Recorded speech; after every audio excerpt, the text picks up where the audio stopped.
This is Revathi. Welcome back to అందమైన కథల పొదిరిల్లు. 4 స్తంభాలాట episode number 24. పరిచయం లేని కుటుంబంలోకి కోడలిగా వచ్చిన మైనా పరిస్థితి ఏంటి? కథలకు వెళ్ళబోయే ముందు దయచేసి వీడియోకి ఒక లైక్ ఇవ్వండి. అలాగే హైప్ ఇచ్చి వీడియోని సపోర్ట్ చేయండి. స్టోరీస్ నచ్చినట్టయితే మన ఛానల్ని తప్పకుండా షేర్ చేయండి. ఇక కథలోకి వెళ్దాం.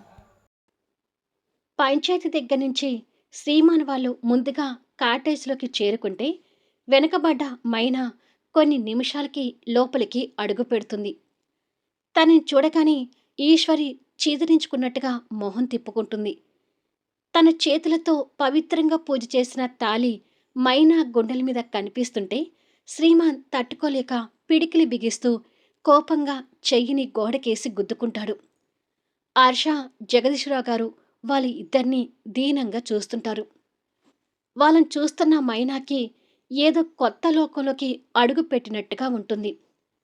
ఇక్కడ వీళ్ళ పరిస్థితి కూడా అదే. కార్తీక్ తల పట్టుకొని నిలబడితే పల్లవి కన్నీళ్లు పెడుతూ కార్తీక్ కుటుంబ సభ్యుల మధ్య నిలబడి ఉంటుంది. ఈ పల్లవిని ఆఫీసులోని భరించలేకపోయేవాడు నానా. అలాంటిది సంవత్సరం అంతా నా జీవితంలో తన్ని ఎలా భరించాలి? ఐ హేట్ పల్లవి అంటూ కోపంగా అక్కడ ఉన్న ఫ్లవర్ వాజ్ని తన వైపుకి విసిరి కొడతాడు. అది పల్లవికి తగలకుండా కాస్త త్రుటిలో తప్పించుకొని తన కాళ్ళ దగ్గరికి వచ్చి కింద పడి పగులుతుంది. అది చూసి జయంతి, రామ్గారు, మౌనిక కంగారు పడుతుంటే బొమ్మలా నిలబడిపోయిన పల్లవి కన్నీళ్లు పెడుతూ ఉండిపోతుంది. అంత ఆవేశం ఏమిట్రా నీకు? ఇదేమైనా పల్లవి కావాలని చేసిందా? తన మీద కోపం చూపిస్తున్నావు అని అడుగుతారు జయరాం గారు. పోయి పోయి మా పెళ్ళప్పుడే వీళ్ళ పెళ్లి ముహూర్తం కూడా పెట్టుకోవాలా అంటూ పల్లవిని ఉద్దేశించి తిడుతుంటాడు. అదే ప్రశ్న పల్లవి నిన్నడిగితే నువ్వే సమాధానం చెప్తా కార్తీక్ అని అడుగుతుంది జయంతి. కార్తీక్ బాధపడుతూ, మైనాని ఎంతగా ప్రేమించానో మీ అందరికీ తెలుసు కదమ్మా. మైనా స్థానంలో తను చూస్తుంటే తనని చంపేయాలన్నంత కోపం కలుగుతుంది అని అంటాడు. ఎస్ డాడ్, తనని చూస్తే చంపేయాలనిపిస్తుంది.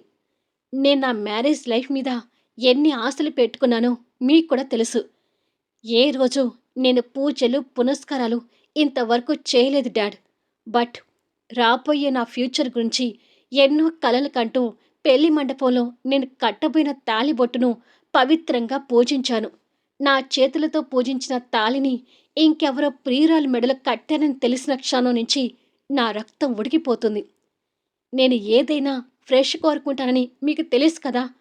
అలాంటిది ఇన్నాళ్ళు ఎవరితోనో రొమాన్స్ చేసుకుంటూ వచ్చిన ఆ అమ్మాయిని నా భార్యగా ఎలా యాక్సెప్ట్ చేయాలి అంటాడు శ్రీమాన్. శ్రీమాన్కి ఎదురుగా ఈశ్వరి, జగదీశ్వరరావు గారు, హర్ష, సురేష్ ఉంటారు. అంతగా బాధపడటం ఎందుకు శ్రీ? ఒక్క సంవత్సరం కళ్ళు మూసుకుంటే ఎవరి దారులు వాళ్ళు అవుతాయి కదా అని జగదీశ్వరరావు గారు కొడుకు బాధను చూసి తల్లడిల్లిపోతూ అంటారు. సంవత్సరం అంటే మాటలా డాడ్? అసలు మన కాటేజీలో అడుగుపెట్టిన తన నీడ కూడా నేను భరించలేకపోతున్నాను అని అంటాడు కన్నీటి పొరలతో. శ్రీమాన్కి ఎప్పుడూ నవ్వుతూ జోష్గా ఉండటం తెలుసు కానీ అసలు కన్నీళ్ళు, బాధ అంటే తెలీదు. ఆ అవసరం శ్రీమాన్కి ఎప్పుడూ రాలేదు. ఇప్పుడు కొడుకు బాధ చూసి ఆ తండ్రి గుండె తరుక్కుపోతుంటుంది. ఇక ఈశ్వరి అయితే మైనా, కార్తీక్ కలిసిన దృశ్యాలు గుర్తు తెచ్చుకుంటూ మండిపోతుంది. నా లైఫ్లో నాకింత ఎదురు దెబ్బ తగులుతుందని నేనసలు ఎక్స్పెక్ట్ చేయలేదు డాడ్. ఏమైనా జరిగిన ఈ పెళ్లిని అసలు భరించలేకపోతున్నాను. కాలం కొన్ని గంటలు వెనక్కి వెళ్తే బాగుండు. చేసిన తప్పు సరిదిద్దుకుంటాను అనే అంత బాధగా ఉంది అంటాడు శ్రీమాన్. అవకాశం ఉంటే నేనే దగ్గరుండి జరిగిన ఈ పెళ్లిని తెగతెంపులు చేసేదాన్ని శ్రీ. కానీ గురుస్వామీజీ చెప్పింది విన్నావు కదా. ఏదో ఒక రకంగా ఒక్క సంవత్సరం తన్ని భరిద్దాము నానా అంటుంది ఈశ్వరి. కానీ సంవత్సరం అన్నప్పుడల్లా శ్రీమానికి ఒక యుగంలాగా వినిపిస్తూ ఉంటుంది. ఇక మైనా అదే కాటేజ్లో ఇంకొక రూమ్లో తన బాధని ఎవరితో పంచుకునేవాళ్ళు లేక ఒంటరిగా కూర్చొని ఏడుస్తూ ఉంటుంది. వాళ్ళ పక్కనే ఉన్న కార్తీక్ కాటేజ్లో కూడా ఎవరికి వాళ్ళే యమునా తీరే అన్నట్టుగా కూర్చొని బాధపడుతూ ఉంటారు. ఇంకొక కాటేజ్‌లో రాజ్యం, బామ్మ, తాతయ్య మిస్టర్ మట్టయ్యని తిడుతూనే ఉంటారు. మట్టయ్య వాళ్ళ తిట్లు తింటూ మౌనంగా బాధపడుతూ కింద కూర్చుంటాడు. మట్టయ్య మీద వినయ్, కీర్తి కూడా కాస్త కోపంగా ఉంటారు. నైటు 9 అవుతుంటుంది. మైనా రూమ్‌లో ఒంటరిగా కూర్చొని అలా ఏడుస్తూనే ఉంటుంది. హర్ష లోపలికొచ్చి ఏవండీ అని పిలుస్తాడు. మైనా కన్నీళ్లతోనే అటువైపుగా చూస్తుంది. హోటల్ నుంచి భోజనాలు వచ్చాయి. మేమందరం భోజనం చేస్తున్నాం. మీరు కూడా రండి అంటాడు హర్ష. నాకేమీ వద్దు అని స్థిరంగా చెప్తుంది. వద్దు అంటే ఎలా అంటూ ఈశ్వరి కాస్త కోపంగా అక్కడికి వస్తుంది. ఆమెను చూడగానే కాస్త భయపడుతూ లేచి నిలబడుతుంది. మీకు జరిగిన పెళ్లి ఎవరికీ ఇష్టం లేకపోయినా అమ్మవారికి గౌరవించి రేపు మీరిద్దరూ వ్రతం మీద కూర్చోవాలి. తిండి నీళ్లు తీసుకోకపోతే మళ్ళీ రేపు వ్రతం ఆగుతుంది. దానివల్ల మాకింకాస్త నష్టం దరిద్రం తప్ప మరేం ప్రయోజనం ఉండదు తల్లి అంటూ మైనా మీద కోపంగా విరుచుకుపడుతుంటే, ఈశ్వరి, మైనాని భోజనానికి పిలిచే విధానం అదేనా? తప్పంతా తనదే అన్నట్టు మాట్లాడతావేంటి అంటూ జగదీశ్వరరావు గారు అక్కడికి వస్తారు. జరిగిన దానికి నా కడుపు తరుక్కుపోతుందండి. ఇలా కాకపోతే ఇంకెలా పిలవమంటారు? తను నా కోడలని చెప్పుకోవటానికి నాకు సిగ్గుగా అనిపిస్తున్నా తప్పదు కదా. మొదటి రోజు మన ఇంటి కోడల్ని పస్తులు ఉంచితే అది నా ఇంటికే మంచిది కాదు. ఆ అమ్మాయికి మీరేం చెప్పుకుంటారో నాకు తెలీదు. తను వచ్చి భోజనం చేయాలి. కొత్త కోడల్ని పస్తులు పెట్టారనే మాట మనకి రాకూడదు అని చెప్పేసి వెళ్ళిపోయింది. తను అలా అంటున్నా మైనాకి ఏమాత్రం కోపం రావడం లేదు. ఆమె బాధలో అర్థం ఉంది అనే ఆలోచనలోనే ఉంటుంది. హర్ష కూడా అక్కడి నుండి వెళ్ళిపోతాడు. జగదీశ్వరరావు గారు తన వైపు బాధగా చూస్తూ, ఇప్పుడు భోజనం చేయకుండా ఉంటే జరిగిపోయింది మార్చలేం కదమ్మా. వచ్చి 2 ముద్దలు తిను. మళ్ళీ రేపు ఉదయం గుడి దగ్గర వ్రతానికి చేరుకోవాలి. నీరసిస్తే మళ్ళీ ఇబ్బంది పడతావు అని కాస్త నెమ్మదించి చెప్తాడు. సరే అన్నట్టుగా తల ఊపుతుంది. త్వరగా వచ్చేయమ్మా అని అంటాడు. కాస్త ఫ్రెష్ అయి వస్తానండి అని అంటుంది. సరేనమ్మా అని చెప్పి వెళ్ళిపోతాడు. మైనా ఒంటి మీద ఉన్న పెళ్లి చీరను చూసుకుని చిరాకు పడుతూ తన రూంలోకి చేరుకున్న తన లగేజ్ బ్యాగ్ల నుంచి ఒక డ్రెస్ తీసుకుని వాష్రూంలోకి వెళ్ళింది. వాష్రూంలో తన శారీ విప్పి ఒంటి మీదకు చూసుకునేసరికి పచ్చని దారంతో మంగళసూత్రాలు మెరుస్తూ కనిపిస్తూ ఉంటే అవి శ్రీమాన్ తన మెడలో కట్టడం తలుచుకుంటూ ఉండగా తన మొహంలో శ్రీమాన్ మీద ఒక రకమైన ద్వేషం కలుగుతూ ఉంటుంది. ఆ బాధలోనే స్నానం చేసి డ్రెస్అప్ అవుతుంది. మరి కాసేపటికి భోజనం కోసం ఆ రూమ్ నుంచి బయటికి వెళ్ళేసరికి ఈశ్వరి అందరికీ భోజనం వడ్డిస్తూ ఉంటుంది. ఆ స్థానంలో కార్తీక్ వాళ్ళ ఫ్యామిలీని ఊహించుకుంటూ ఉంటుంది. శ్రీమాన్ స్థానంలో కార్తీక్ని ఊహించుకుంటూ జయంతి గారు భోజనాలు వడ్డిస్తున్నట్టుగా చూస్తూ ఉంటుంది. కానీ అది కల కాబట్టి అంతలోనే కల చెదిరిపోయి అక్కడ ఉన్న వాళ్ళు తనకి కనిపిస్తూ ఉంటారు. అందరి మొహాలో జీవం లేనట్టుగా ఉంటాయి. శ్రీమాన్ మనసుకి రాజీ చెప్పుకోలేక తల వంచుకొని భోజనం వడ్డిస్తున్న ప్లేట్ వైపు ఏదో ట్రాన్స్‌లోకి వెళ్తూ చూస్తూ ఉంటాడు. జగదీశ్వరరావు గారు బయటికి వచ్చిన తనను చూసి, "రామ్మా మైనా" అని అంటాడు. తండ్రి మాటతో శ్రీమాన్ కాస్త తల ఎత్తి తన వైపు చూస్తాడు. మైనా కూడా కనురెప్పలెత్తి శ్రీమాన్ వైపు చూస్తుంది. కానీ ఒకరికొకరు క్షణం కూడా చూసుకోలేక మొహాన్ని తిప్పుకుంటారు. పక్కనే భోజనానికి కూర్చున్న సురేష్ కూడా శ్రీమాన్ని కనిపెడుతూనే బాధపడుతుంటాడు. అసలు కరెక్ట్‌గా ఇంతవరకు వాళ్ళిద్దరూ మొహమొహాలు చూసుకుందే లేదు. మైనా ఒక్కొక్క అడుగు వేసుకుంటూ శ్రీమాన్‌కి ఎదురుగా హర్ష పక్కకు వచ్చి కూర్చుంటుంది. ఈశ్వరి తనని కోపంగా చూస్తూనే విసురుగా తన ప్లేట్‌లోకి భోజనం వడ్డిస్తుంటుంది. తను భోజనం వడ్డించే విధానంలోనే తన మీద ఎంత ద్వేషంతో ఉందో మైనాకి ఇంకొకసారి అర్థమవుతూ ఉంటుంది. జగదీశ్వరరావు గారు భార్య కోపాన్ని కనిపెడుతున్నా శ్రీమాన్ ముందు ఏమీ మాట్లాడలేకపోతుంటాడు. ఈశ్వరి అందరికీ భోజనాలు వడ్డించి భర్త పక్కన కూర్చుంటుంది. అందరూ బాధలోనే మునిగి ఉన్నారు కాబట్టి ఏదో 2 ముద్దలు తింటారు. అసలు మైనా నీడని కూడా గిట్టలేని శ్రీమాన్ అందరికంటే ముందుగానే 2 ముద్దలు తిని హ్యాండ్ వాష్ చేసుకుని వెళ్ళిపోతాడు. మైనా కూడా ఏదో 2 ముద్దలు తిని హ్యాండ్ వాష్ చేసుకుని వెళ్ళిపోతుంది. వాళ్ళిద్దరూ వెళ్ళిపోయాక ఇక మిగతా వాళ్ళకి కూడా భోజనం సహించడం లేదు.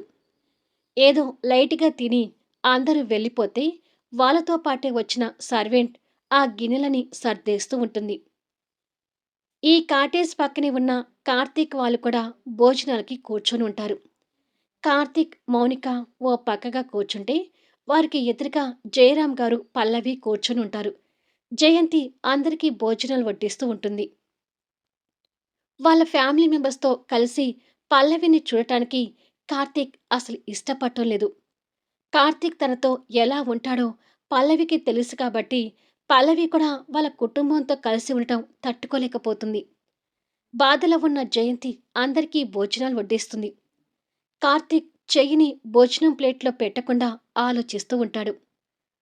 "భోజనం చెయ్యి కార్తీక్" అంటాడు జయరాం గారు. "అసలు మైనా తిన్నదో లేదో నాన్నా. ఉదయం కూడా తను పెద్దగా బ్రేక్‌ఫాస్ట్ తీసుకోలేదని చెప్పింది. తను ఈ పూట కూడా తినకపోతే తన ఆరోగ్యం పాడవుతుంది నాన్నా" అని మైనా గురించి బాధపడుతూ చెప్తాడు. కట్టుకున్న భర్త తన గురించి ఆలోచించకుండా మైనా గురించి ఆలోచిస్తూ ఉండటం పల్లవికి ఇంకాస్త బాధగా అనిపిస్తూ హోటల్లో వాళ్ళిద్దరూ లవర్స్‌గా, రొమాంటిక్‌గా ఉండటం, కార్తీక్ మైనాని పరిచయం చేసే క్రమంలో మైనా బుగ్గన ముద్దు పెట్టడం గుర్తు తెచ్చుకుంటూ ఉంటుంది. కార్తీక్ బాధకి జయరాం గారు సమాధానం చెప్తూ, "వారి కుటుంబంలో మిగతా అందరి గురించి నాకు తెలీదు కానీ జగదీశ్‌రావు గారు మంచి వ్యక్తి అని విన్నాను. వచ్చిన కోడల్ని పస్తులతో ఉండనివ్వడులే" అని అంటాడు. "మైనా వాళ్ళింటికి కోడలేంటి నాన్నా? మైనా మనింటికి కోడలు. మీరలా మాట్లాడకండి" అంటాడు కార్తీక్ కాస్త కోపంతో. పల్లవి కన్నీళ్లు పెడుతూ ఆ మాటలు వింటూ ఉంటుంది. కార్తీక్ అలా మాట్లాడుతూ ఉంటే జయంతి, జయరాం గారు, మౌనిక, పల్లవి కన్నీళ్లు చూస్తూ ఉంటారు. కానీ కార్తీక్ అసలు పల్లవిని పట్టించుకోవడం లేదు. "తొందరలో అలా వచ్చిందిలే కార్తీక్. మైనా ఎప్పటికైనా మనింటి కోడలేలే. నువ్వు భోజనం కానివ్వు" అంటాడు జయరాం గారు. కార్తీక్ బాధపడుతూనే భోజనంలో చేయి పెట్టి కలుపుతూ ఉంటాడు. ఆల్రెడీ పల్లవి భోజనంలో చేయి పెట్టిందన్న మాటే కానీ ఇంతవరకు ఒక్క ముద్ద కూడా తన నోట్లోకి పోలేదు. "అమ్మ పల్లవి, పద్ధతి ప్రకారం రేపు వ్రతం మీద కూర్చోవాలి. ఉదయం నుంచి ఏమీ తినలేదు. నీరసించిపోతావమ్మా. కొంచెమైనా తిను" అంటూ జయంతి బతిమలాడినట్టుగా పల్లవికి చెప్తుంది. ఈ కుటుంబానికి పల్లవి అంటే ముందే పరిచయం కాబట్టి పల్లవితో మొదట్నుంచి అభిమానంగానే ఉంటారు. ఏదో పల్లవి కూడా 2 ముద్దలు తిని వెళ్ళిపోతుంది. ఇక మట్టయ్య వాళ్ళ ఫ్యామిలీ అయితే ఎవరూ భోజనం ముట్టుకోలేదు. ఇక రీటా, స్మిత, సరిత కూడా వాళ్ళ కాటేజ్‌లో భోజనాలు చేస్తూ ఉంటారు. ఇంత కష్టపడి ఇంత ప్లాన్ చేసింది శ్రీమాన్ మైనాతో ఒక్క సంవత్సరం కలిసి ఉండటానికేనా మేడం? అని అడుగుతుంది స్మిత. ఆ ఒక్క సంవత్సరమే మైనాతో కలిసి ఉండలేక శ్రీమాన్ నరకం చూస్తాడు. శ్రీమాన్ మొఖంలో నవ్వనేది ఈ సంవత్సరం మొత్తంలో కూడా కనిపించదు అంటుంది రీటా. నాకొక డౌట్ మేడం. ఒకవేళ ఆ శ్రీమాన్ మారిపోయి మైనాతో సంవత్సరం తర్వాత కలిసిపోతే అని అడుగుతుంది స్మిత. తూర్పున ఉదయించే సూర్యుడు పడమర ఉదయించినా శ్రీమాన్ తన వ్యక్తిత్వాన్ని మార్చుకోవడం అనేది జరగని పని. అతను వేసుకునే బట్టల దగ్గరించి తినే ఫుడ్ వరకు ఫ్రెష్‌నెస్ కోరుకునే శ్రీమాన్ ఖచ్చితంగా సెకండ్ హ్యాండ్‌తో కలిసి ఉండటం అనేది ఇంపాసిబుల్. ఏమైనా శ్రీమాన్‌కి జీవితంలో ఇది ఒక పెద్ద దెబ్బ. శ్రీమాన్ ఈ దెబ్బ నుంచి తేరుకోవడం అంటే ఇంకొక జన్మ ఎత్తాల్సిందే అని నవ్వుతూ మాట్లాడుతూ భోజనం చేస్తుంటుంది. ఇంతకీ మనం వెళ్ళకుండా ఎందుకు ఇవాళ కూడా ఉండాలని చెప్పారు? అని అడుగుతుంది సరిత. శ్రీమాన్ పెళ్లిని దగ్గరుండి చూశాను. అలాగే రేపు సెకండ్ హ్యాండ్ భార్యతో చేసుకోబోయే వ్రతాన్ని కూడా దగ్గరుండి చూడాలనుకుంటున్నాను. అప్పుడే కదా నేను చేసిన పనికి పూర్తి సాటిస్ఫాక్షన్ అయ్యేది. రేపు మీరు అక్కడికి వస్తే మీరు ఇంకా వెళ్ళకుండా ఎందుకున్నారనే అనుమానాలు రావచ్చు. అందుకే వ్రతానికి నేనొక్కదాన్ని వెళ్ళి చాటుగా శ్రీమాన్ మోహన్ చూసి సంతోషపడి వస్తాను అని అంటుంది. ఇలా ముగ్గురు మాట్లాడుతూ భోజనాలు ముగిస్తారు. నైటు 11 అవుతుంటుంది. ఎవరి రూమ్‌లో వాళ్ళు పడుకొని ఉంటారు. కానీ పెళ్ళైన నలుగురు కూడా ఎవ్వరూ నిద్రపోవడం లేదు. ఎవరి బాధలో వాళ్ళుంటారు. మైనాని చూసి కొన్ని గంటలవుతుంది. ఒకసారి మైనాని చూడాలి అంటూ కార్తీక్ లేచి రూములో నుంచి బయటకొచ్చి కాటేజ్ బయటకొస్తాడు. కాటేజ్ పక్కపక్కనే కాబట్టి కార్తీక్ బయటికి వచ్చేసరికి అప్పటికే మైనా కారిడార్‌లో నిలబడి కన్నీళ్లు పెడుతూ ఉంటుంది. కార్తీక్ తనని చూడగానే కాస్త నవ్వు వెలుగుతూ మైనా అంటూ ప్రేమగా పిలుస్తాడు. ఆ పిలుపు తన చెవులకు వినపడగానే మైనా కార్తీక్ వైపు చూసి కార్తీక్ అంటూ పరిగెత్తుకుంటూ వచ్చి కార్తీక్‌ని హగ్ చేసుకొని కన్నీళ్లు పెడుతుంటుంది. కార్తీక్ కూడా మైనాని హగ్ చేసుకొని బాధపడుతుంటాడు. అసలు వీళ్ళిద్దరికంటే ముందే శ్రీమాన్ బయట ఉన్నాడని వీళ్ళిద్దరికీ తెలీదు. వాళ్ళిద్దరూ అలా కౌగిలించుకోవటం శ్రీమాన్ కంట్లో పడిపోతుంది.